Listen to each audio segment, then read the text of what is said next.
মেয়েদের সৌন্দর্য পর্দা, আবার ঘরের সৌন্দর্য পর্দা, জানালার পর্দা। বড় বড় বিল্ডিং এর ছাদের দুলাগুলা সব কিন্তু বাতাস হইলে উড়ে।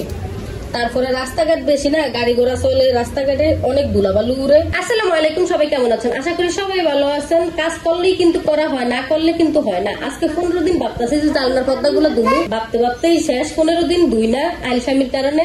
আজকে কিন্তু নামিয়ে নিছি সকাল সকাল। এই যে দোনো জানলার, এই রুমের ওই রুমের দোনো রুমের পর্দাগুলোই আমি এগুলা নামিয়ে ভিজিয়ে রাখছি। আর এখান দিয়ে কিন্তু এই গিরিট গুলা যতটুকু পারছি এতটুকু মুছা নিছি। রাস্তার সাথে বাসা না, অনেক ধুলা আছে, এগুলো পুরো কালো কালো হয়ে আসছিল। এই যে শিক গুলা, এগুলো আমি মুছা নিছি। আবার কালকে অনেকগুলো কাপড় ধোয়া হয়েছে, সব বারিন্দায় দেখেন লাড়ানো, অনেক কাপড় ধোয়া হয়েছে কালকে। আর এখান দিয়ে আগে একটা চাদর ছিল, হ্যাঁ এই যে এখান দিয়ে ওই চাদরটা ছিঁড়া গেছে। এই যে এটা সামান্য একটু আছে এই পাশে, এখানে এটা ছিঁড়া গেছিল, একবারে খারাপ হয়ে গেছে। পরে আমাদের ঘরের এটা আবার আমি এখান দিয়ে দিয়ে দিছি, কারণ এইখান দিয়ে চাদরটা না দিলে আরো বেশি ধুলা আসে। এটা মানে বাদ হয়ে গেছে আঙ্গ, এটা আর কি আমি এখান দিয়ে দিয়ে রাখছি, ধুলা যেন কম আসে। এই রুমের এগুলা সব ভিজিয়ে রাখছি। আজকে আবার এক বালতি, কালকে এক বালতি ছিল কাপড় ধোয়া, ধুইছি, ধুয়ে সব শুকাইছি, রোজে বারিন্দা শুকিয়ে আছে। আর আজকে আবার এক বালতি, এখনো গোসলও করা হয় না, কিছুই না। গোসল করবো আর একটু পরে, কাপড় আগে ধুমু তারপরে গোসল করবো। এই যে এইদিকে এগুলাও সব ভিজাইছি আমি। মশারি চাদর এগুলো ধুইছি আরো এক সপ্তাহ আগে। চাদরও এখন ময়লা হয়ে যাইতেছে, চাদরও ধুইতে হইব।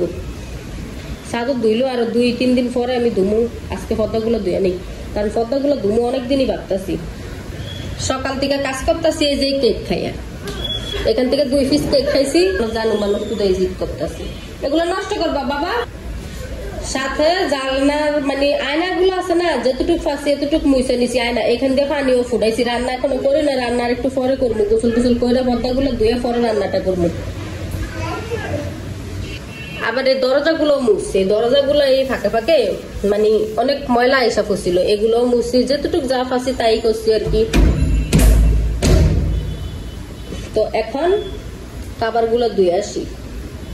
পর্দা না থাকলে দেখেন ঘরটা কিরকম সোলা বলা দেখা যায়, তাই না? মনে কেমন কি জানি নাই, খালি খালি কেমন জানি লাগে। আসলে পর্দা সৌন্দর্য, নারীরও সৌন্দর্য, ঘরেরও সৌন্দর্য। মানে মেয়েরা পর্দা করে চললেও কিন্তু সুন্দর লাগে। মেয়েদের সৌন্দর্য পর্দা, আবার ঘরের সৌন্দর্য পর্দা, জানালার পর্দা।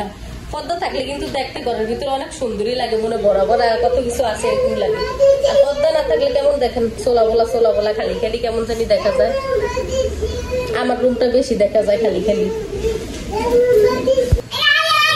এই দিক দিয়া আমার জানো দুলুনি নাঙা মাথা সিলুনি গইতাছে। পর্দার টানে আর কয়, ওই যে বারান্দার একটা পর্দা এটা খুলি না, এটা বেশি একটা ময়লা হয় না, সেজন্য এই একটা পর্দাই আছে, এটা খুলি না। এটা টানে আর সে কবিতা কইতাছে। তো দেখি এখন আমি আমার কাজ করি। জানলার পর্দাগুলো কিন্তু সব আমি ধুয়ে দিছি, ওই যে বারিন্দায় লাইরা দিছি। এখন কিন্তু সন্ধ্যা হয়ে গেছে গিয়া। ওই রুমের গুলো ওই রুমের বারিন্দায়, আমার রুমের গুলা এই বারিন্দায়। আর রান্না বাড়ার কাজও আমি সাইরা নিছি, রান্না বাড়াও করে লেছি। আজকে রান্না বাড়ার ভিডিও দেখানো হয় না, এখন শুধু বাকি আছে ঘর মোছাটা। এখন আমি ঘর মুছমু। আর কি রান্না করলাম চলেন দেখাই আপনাদেরকে। মজার একটা জিনিস আজকে রান্না করছি, কাচকি শুটকি ভর্তা। এই যে এখানে কিন্তু কাঁকরোল দিয়া, আলু দিয়া, গুঁড়া চিংড়ি মাছ দিয়ে রান্না করছি। এটা ঝোল রান্না করছি গুঁড়া চিংড়ি মাছ দিয়ে, কাঁকরোল আলু দিয়া। আর এখানে এই যে মজার সেই ভর্তা, কাচকি শুটকি ভর্তা। এই শুটকিটা কিন্তু আমি ভালোভাবে তেলে ভাইজা নিছি, তেলে একবারে করকরা করে ভাইজা নিছি, পেঁয়াজ রসুনও ভাইজা নিছি। দেখতে কিন্তু সুন্দর দেখা যাইতেছে, আর গ্রানটাও কিন্তু অনেক সুন্দর আসছে। শুটকিটার গ্রান অনেক সুন্দর আসছে, অনেক সুন্দর গ্রান আসছে। খাইতেও অবশ্য মজার হবে, গ্রানটা অনেক সুন্দর আসছে। আর এখানে কিন্তু আমি ডাল বোনা করছি, মশারের ডাল বোনা, শুটকি আর হচ্ছে এই যে কাঁকরোল আর আলু দিয়া চিংড়ি মাছের ঝোল। আজকে কিন্তু এই রান্না করছি। আর এত ধুলা বালু, শহরে কিন্তু বেশি ধুলা বালু, কারণ বড় বড় বিল্ডিং এর ছাদের ধুলাগুলা সব কিন্তু বাতাস হইলে উড়ে।